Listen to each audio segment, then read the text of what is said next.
igitondo cyiza, igitondo cy'umugisha, nshuti bakunzi bakundwa, muryango mugari Rwanda Media Group, please nongeye kubasuza, nongeye kubaha ikaze mu bice bigiye bitandukanye mugiye muhereremo. Abataramo muri mu gihugu cy'u Rwanda, abataramo muherereye Uganda, abataramo muherereye mu gihugu cy'u Burundi byimazeho mu ntara y'Ibitoki, abataramo muherereye mu Kirundo, abataramo muherereye Congo Brazzaville, ADC Tanzania. Reka mbabwira tabari za subabari za masiku ni na wasalimia kabisa ndugu zetu abataramo muherereye Leta Zunze Ubumwe za Amerika, United Kingdom. Reka nongere kubasuza, reka nongere kubifuriza gutangira icyumweru neza. Turi mu rukerera rwa tariki 30 z'ukwezi kwa gatandatu mu mwaka wa 2025, turi kuwa mbere. Ni uwa mbere rero tuzindukanye amakuru akomeye cyane tugiye kugenda tugarukaho. Turahera kuri page ikomeye cyane rero, turahera muri aka karere k'ibiyaga bigari mu burasirazuba bwa RDC mu ntara Kivu y'Amajyepfo muri territoire ya Warungu. Amwe makuru yatugezeho mu masaha nijoro, M23 yakoresheje strategy ikomeye cyane, aho M23 yaje kugerageza kwinjira muri territoire ya Warungu yambaye uniform cyangwa impuzankano y'igisirikare cya guverinoma y'u Burundi. Rero ibi bikaba bitaje kubahira, ni abasirikare 11 rero baje kugwa muri ambush ikomeye cyane y'igisirikare cya guverinoma y'u Burundi. Turagenda tubigarukaho gatanu kandi kabisa, ese abo basirikare bagiye bafashwe bate, ese byagenze gute? Ni byinshi tugiye kugenda turebera hamwe kuri iyi ngingo, kandi muraza kunyemerera tunyarukire hazwi nka Nyangezi. Nyangezi hano ni mu ntara ya Kivu y'Amajyepfo mu burasirazuba bwa RDC. Nyangezi nayo ikomeje kuba Nyangezi nyamuna.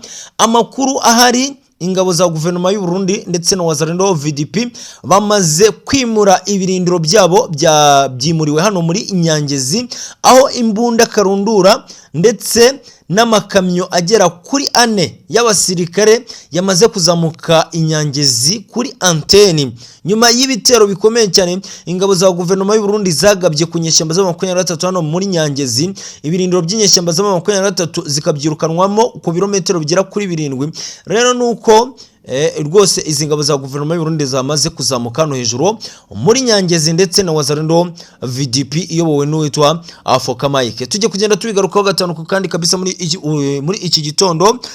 Turaza kandi kurebera hamwe ibikomeje kugenda bivugwa yuko aka gace ka Kamanyora muri iyi minsi dushobora kuza kumva aka gace kamaze kuvamo aba barwanyi ba 23 nkuko bakuwe muri kazi batukumva ngo bavuyemo, tutarigeze twumva uko bavuyemo. Rero aka gace ka Kamanyora nuko ingabo za guverinoma y'u Burundi zikomeje kukajya runono uduce tugiye dutandukanye two muri iyi axe ya Kamanyora, nuko twamaze kwinjiramo ingabo za guverinoma y'u Burundi ndetse na Wazalendo VDP. Ubu magingo ya M23 irabarizwa muri Kamanyora ku gace kari strategique nko kuri stati y'ingofero ya Mumbutu ndetse n'utundi duce turi muri Kamanyora turi strategique tw'amateka.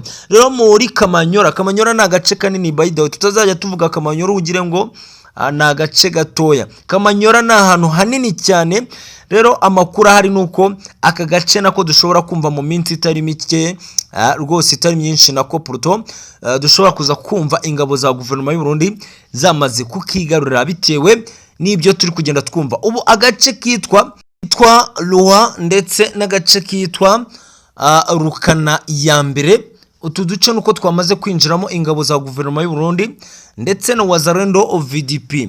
Turaza kurebera hamwe ibyamaze kugenda bitugeraho. Agace kitwa Kaniyora gereye mu ntara ya Kivu y'Amajyepfo, aka gace kari mu birometero 52 uvuye mu mujyi wa Bukavu, nuko kamaze kwigarurirwa n'inyeshyamba z'23 zerereye mu ntara ya Kivu y'Amajyepfo. Ni byinshi tugiye kugenda twinjiramo gatanu kandi kabisa, twimatatura gake turebera hamwe ibikomeje kugenda bivugwa mu bice bigiye bitandukanye. Abanyapolitike, abategetsi bagiye batandukanye yaba muri Afrika ndetse no kwisi nzima, nuko bakomeje gushimangira ko amasezerano yahuje igihugu cy'u Rwanda na RDC, amasezerano yabereye i Washington muri Leta Zunze Ubumwe za Amerika impande y'inteko nshinga amategeko ya Donald Trump, rengo ni amasezerano yitezweho umusaruro. Ese mu gihe aya masezerano atazashyirwa mu bikorwa, ni iki twiteze muri aka karere k'ibiyaga bigari? Ni iki kizaba? Ese ni iki cyatuma aya masezerano agomba kudakurikizwa mu gihe kandi byatangiye kugenda bigaragara mu gihe M23 nyuma yo gusinwa kw'amasezerano ikomeje kugenda igaba ibitero mu bice bigiye bitandukanye, dore ko kuri uyu munsi wa tariki 29 ni umunsi w'ejo watambutse mu gace kitwa Kasopo hano ni mu ntara ya Kivu y'Amajyaruguru hafi ya teritwari ya Warikare. Ku munsi w'ejo humvikanye imirwano. By the way, amwe mu makuru yatugezeho aherereye mu ntara ya Kivu y'Amajyaruguru hari mu gace ka Kasopo nuko ngo M23 yimuriyeyo ibirindiro ibikuye muri Masisi, hafi ya Masisi rero ngo ibijyana hano muri aka gace ka Kasopo. Bivugwa yuko M23 ngo iri kusatira iyi Warikare ishaka kuhagaba ibitero.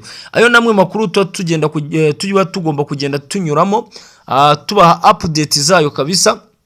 Ndagira ngo tugende twiganira no kuri iyi ngingo, ese hazaba iki umunsi ibi biganiro ndetse n'aya masezerano yasinwe hagati y'imande zombi RDC n'igihugu cy'u Rwanda, umunsi aya masezerano tubahirijwe ku mande zombi hazaba iki, hazakorwa iki, ese ni iki kizaba gitunguranye? Ndagira ngo duhurire muri komanteri tuganire, nicyo kiba kinzanye muri iki gitondo. Nyamuna mukazajye mumarira ijambo ngenyine namwe mufite ukuntu ibintu muri kugenda mubibona, niyo mpamvu mbanje kugira ngo tugende tuganira. Rero nuko mu gihugu cya Kenya uwitwa William Ruto arageramiwe mu buryo bukomeye cyane. William Ruto ubu abaturage buzuye imihanda ndetse n'ibyapa byanditseho ngo William Ruto must go, ngo William Ruto agomba kugenda. Rero mu ijambo ry'uyu perezida w'igihugu cya Kenya William Ruto yagize ibyo atangaza kuri aba baturage bakomeje kwigaragambya mu gihugu cya Kenya. Ndagira ngo naryo tugende turebera hamwe, ese byifashe gute, ese aba baturage barashaka iki, bari kwirukana perezida wa Kenya, ese byifashe gute? Kandi muraza kunyemerera tunyarukire hakurya y'amazi magari, nuko icyitwa Israel na Iran bikomeje kurebana ayingwe mu buryo bukomeye cyane.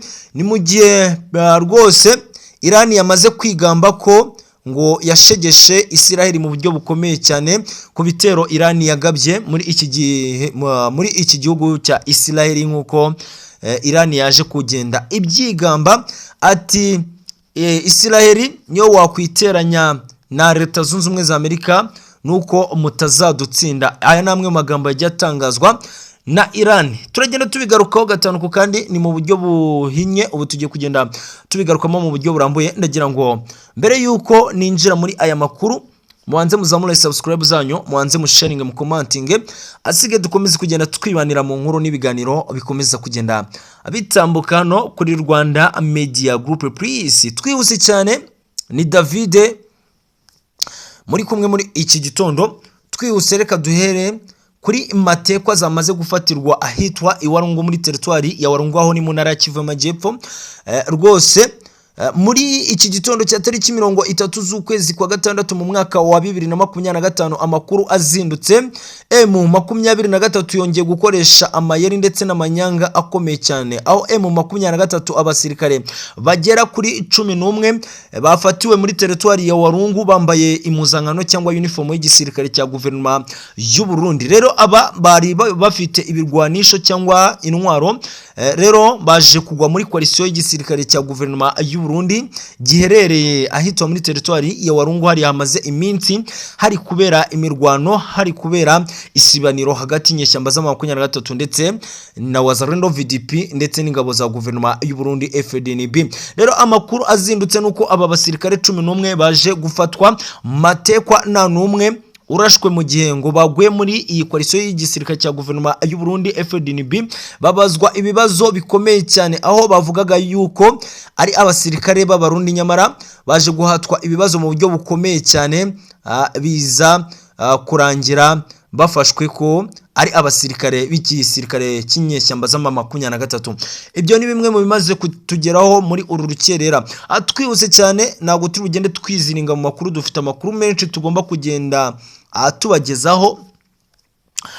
Muri gace Kanyangezi ahitwa kuri antenne, amakuru atugezeho muri uru rukerera, ibikoresho byaraye bizamutse by'ingabo za guverinoma y'u Burundi ahitwa kuri antenne nyuma yo gushegesha ibirindiro by'inyeshyamba za 23 biherereye ahitwa Inyangezi. Rero nuko amakuru yatugezeho hano kuri antenne hazamutse amakamyo agera kuri 4 yuzuyemo abasirikare b'igisirikare cya guverinoma y'u Burundi FDNB, ndetse bivugwa yuko aya makamyo ane yagiye asanga andi yari yamaze kugerayo ariko yari yatwaye ibikoresho. By the way, murumva ko ni ibintu bikomeye cyane, ni urugamba rukomeye ruri kwitegurirwa mu ntara ya Kivu y'Amajyepfo.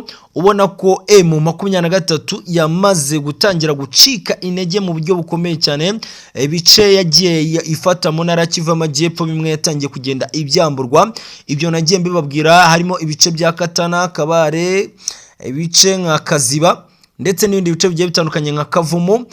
Ni byinshi M23 ikomeje kugenda yamburwa. Rero ibi bikomeje kugenda bigaragaza intege nke zayo ko zatangiye kugenda zigaragara. Si ibyo gusa kandi agace ka Kamanyora hazwi nk'ibirindiro by'inyeshyamba za M23 mu ntara Kivu y'Amajyepfo, dore ko Kamanyora yifashishijwe n'inyeshyamba za M23 kugira ngo zifashishe mu buryo bwo kuzafata Uvira, nubwo Uvira yabananiye rwose. Rero aka gace ka Kamanyora amakuru ahari nuko M23 yatangiye kwatakwamo rwose. Igisirikare cya guverinoma y'u Burundi FDNB, Wazalendo, VDP bamaze kuzamuka ahitwa muri Rwa ndetse n'ahitwa Rukana ya mbere. Hano ni mu gace ka Kamanyora rwose. Amakuru atangazwa aravuga yuko hamaze kwinjiramo coalition y'ingabo za guverinoma y'u Burundi FDNB ndetse na Wazalendo VDP muri aka gace ka Rwa ndetse na Rukana ya mbere. Aya namwe makuru ari gutugenda aturuka ku kibuga cy'imirwano, natwe tukavuga ati reka tugende tuyabagezaho.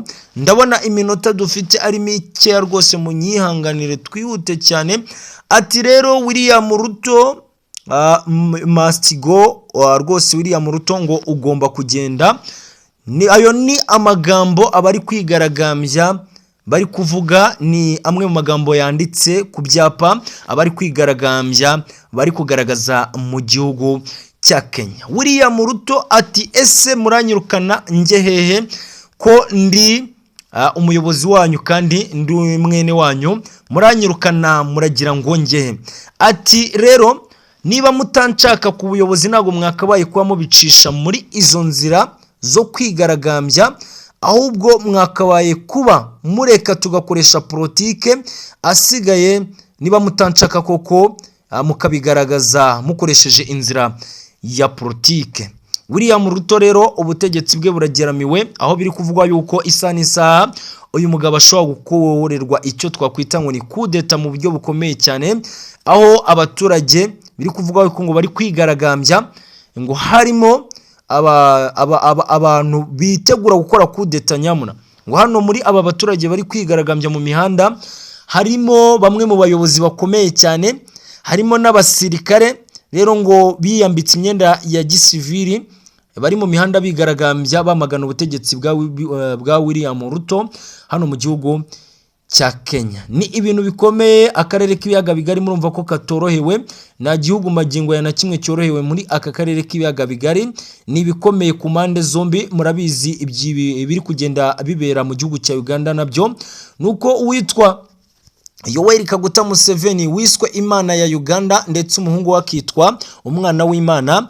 Kuri uyu munsi wa tariki 30 amakuru yatugezeho yatangajwe na Yoweri Kaguta Museveni, nuko ku munsi w'ejo tariki 29 mu masaha ya nimugoroba yanditse ku rukuta rwe rwa X ati niteguye kongera kuyobora igihugu cya Uganda muri rusange, kandi ngo nimungirira icyizere ngomba kongera kubayobora, kandi niteze ko iterambere rya Uganda rizagumya gutera imbere nkuko mu myaka yatambutse byagiye bigenda. Ayo namwe magambo yatangajwe na Yoweri Kaguta Museveni, perezida w'igihugu cya Uganda, aho biri kuvuga ko namara kuyobora iyi manda, namara kuyitorerwa, azaba ayoboye imyaka 45. By the way, ayoboye igihugu kabisa. Uyu niwe uba uyoboye igihugu. Tujye tuganira rwose, nicyo kiba kinzanye. kuyobora imyaka 45 igihugu kabisa, nawe abaye witwa Mugabe Robert. Ni ibintu bikomeye cyane by the way. Rero ngaye nguko rero amakuru bari kugenda atugeraho, reka mbasabe kuzamura subscribe zanyu, reka mbasabe kugumya kugubwa neza mu mirimo igitandukanye mu gihe muheremo, mukomeze kugubwa neza kandi Nyagasani nakomeze kubaha guhaha kuronka.